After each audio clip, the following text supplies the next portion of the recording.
नमस्कार। आज एक नए वीडियो के साथ मैं आप लोगों के सामने फिर से उपस्थित हुई हूँ। आज की कक्षा में हम आप लोगों को संज्ञा पढ़ाने वाले हैं। इसके पहले पिछली कक्षाओं में आप लोगों ने देखा कि हम लोग क्रिया पढ़ रहे थे।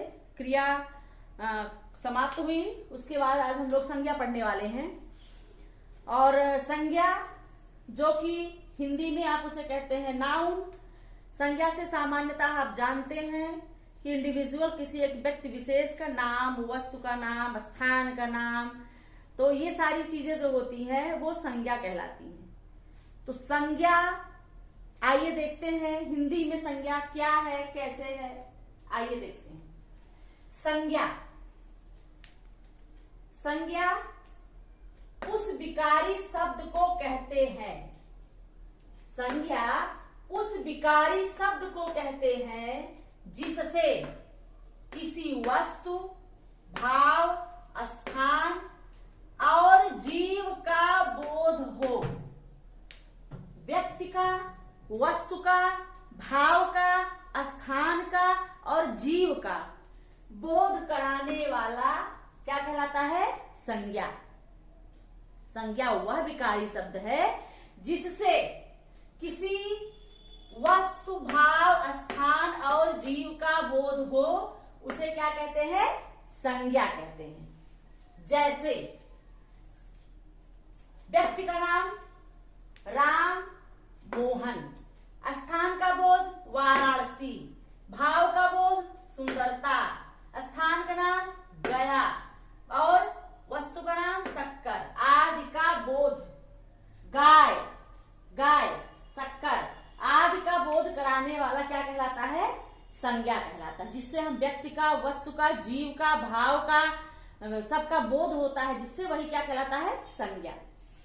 संज्ञा के भेद के विषय में कुछ विद्वानों का मत है कि 3 होते हैं हिंदी में, कुछ का मत है 5 होते हैं। तो संज्ञा जो है 5 प्रकार के होते हैं।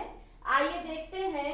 संज्ञा के भेद के विषय में व्याकरण एक मत नहीं है, पर अधिकतर विद्वान संज्ञा के 5 भेद मानते हैं। कितने भेद मानते हैं? 5 भेद मानते हैं। परंतु कामता प्रसाद गुरु ने समूहवाचक संज्ञा को व्यक्तिवाचक में और द्रव्यवाचक संज्ञा का जातिवाचक संज्ञा में समावेश किया है। द्रव्यवाचक को जातिवाचक में रखे हैं और समूहवाचक संज्ञा को व्यक्तिवाचक संज्ञा में। तो उनके अनुसार 3 हुए, लेकिन संज्ञा के कितने भेद होते हैं? 5। व्यक्तिवाचक संज्ञा, दूसरा है जातिवाचक संज्ञा, तीसरा है भाववाचक संज्ञा, चौथा है समूहवाचक संज्ञा और 5वां है द्रव्यवाचक संज्ञा। ये 5 संज्ञाएं होती हैं। आइए देखते हैं व्यक्तिवाचक संज्ञा क्या होती है। व्यक्तिवाचक संज्ञा जिस शब्द से किसी एक व्यक्ति, वस्तु या स्थान का बोध हो, उसे व्यक्तिवाचक संज्ञा कहते हैं। जिस शब्द से किसी एक व्यक्ति, वस्तु, स्थान का बोध होता है, उसे क्या कहते हैं? व्यक्तिवाचक संज्ञा कहते हैं।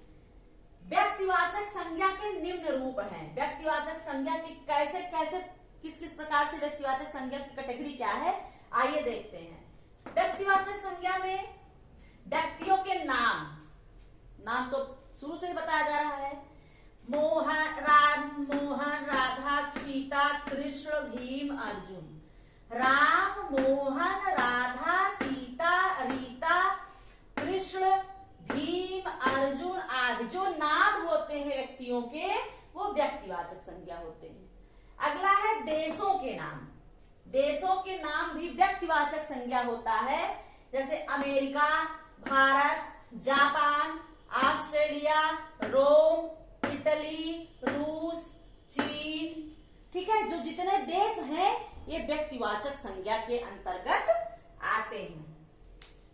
नदियों के नाम भी व्यक्तिवाचक संज्ञा है। जैसे गंगा, यमुना, ब्रह्मपुत्र, सिंधु, शोण, गोमती, ठीक है। तो जो नदियों के नाम है वो क्या कहलाते हैं, वो व्यक्तिवाचक संज्ञा होती है।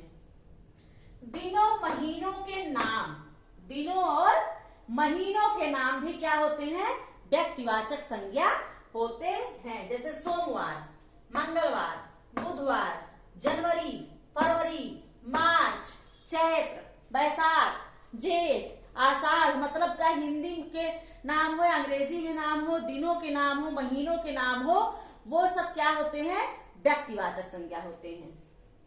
आइए देखते हैं पर्वतों के नाम।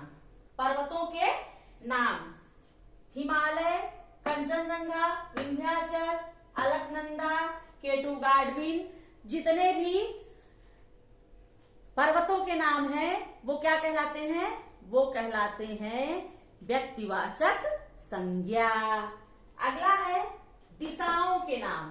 दिशाएं उत्तर, दक्षिण, पूर्व, पश्चिम, ईशान कोण या जो भी इस प्रकार से है वो क्या कहलाते हैं, वो कहलाते हैं व्यक्तिवाचक संज्ञा। समुद्रों के नाम, समुद्रों के नाम भी व्यक्तिवाचक संज्ञा होते हैं। जैसे हिंद महासागर, प्रशांत महासागर, आर्कटिक महासागर, ठीक है, अटलांटिक महासागर, जितने भी महासागर समुद्र हैं वो किस में आते हैं, व्यक्तिवाचक संज्ञा में आते हैं। शहरों के नाम, शहर जो होते हैं वो भी व्यक्तिवाचक संज्ञा होते हैं। जैसे मुंबई, दिल्ली, लखनऊ, प्रयागराज, गोरखपुर, इस प्रकार से जो प्रतापगढ़ या जो भी अब शहरों के नाम है, कलकत्ता है, मद्रास है, ये सारे जो शहर के नाम है ये किस में आते हैं, व्यक्तिवाचक संज्ञा में आते हैं। उत्सवों के नाम, उत्सव और त्योहार के नाम किस में आते हैं, उत्सव और त्योहारों के नाम भी आते हैं व्यक्तिवाचक संज्ञा में। जैसे उत्सव और त्योहार के नाम होली, दीपावली, दशहरा, रक्षाबंधन, ईद आदि जो है, ओणम, ये सब किसमें आते हैं, ये सब आते हैं व्यक्तिवाचक संज्ञा के अंतर्गत। अगला है पुस्तकों और समाचार पत्रों के नाम। पुस्तकों और समाचार पत्रों के नाम भी व्यक्तिवाचक संज्ञा के अंतर्गत आते हैं। जैसे रामचरितमानस, रामायण, ऋग्वेद, गर्ग संहिता, दैनिक जागरण, विशाल भारत, हंस, मर्यादा, दैनिक भास्कर, ये जितने भी समाचार पत्र हैं और जो पुस्तकों के नाम हैं ये सब व्यक्तिवाचक संज्ञा के अंतर्गत आते हैं। और सड़कों और चौकों के नाम, सड़क और चौकों का नाम भी, चौराहे का नाम भी व्यक्तिवाचक संज्ञा के अंतर्गत आता है। जैसे शेरशाह सूरी रोड, यमुना एक्सप्रेसवे, चांदनी चौक, गोल घर, घंटा घर या गंगा एक्सप्रेसवे, जो ये रोडों के नाम है और चौराहों के नाम है, यह भी व्यक्तिवाचक संज्ञा के अंतर्गत आता है। तो ये रहे व्यक्तिवाचक संज्ञा की सूची रही है। इस क्लास में, इस कक्षा में आज हम संज्ञा बताए हैं और संज्ञा में 5 भेद संज्ञा के, और उसके बाद उसमें व्यक्तिवाचक संज्ञा क्या है इसको हमने बताया है पूरी तरह से। पूरा प्रयास मेरा रहा है इस कक्षा में कि संज्ञा और व्यक्तिवाचक संज्ञा आपको समझ में आ गया हो।